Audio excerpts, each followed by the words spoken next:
वो दिन नहीं, वो रात नहीं, वो पहले जैसे जज्बात नहीं। होने को तो हो जाते हैं उनसे बात, लेकिन उनकी बातों में पहले जैसे बात नहीं।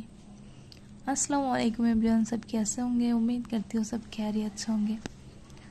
आज मैं आप सबके लिए लेके आई हूँ धनक फैब्रिक के अंदर 3 पीस। ये जो 3 पीस आप लोग देख रही हैं, ये बहुत ही कंफर्टेबल है और समर के लिए बिल्कुल बेस्ट एक ड्रेस है।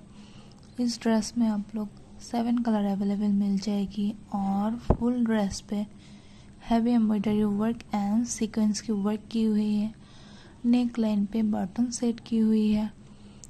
पैंट बिल्कुल प्लेन है और जो दुपट्टा है वो है डिजिटल प्रिंट में। और ये ड्रेस आप लोग इजीली कैरी कर सकते हैं।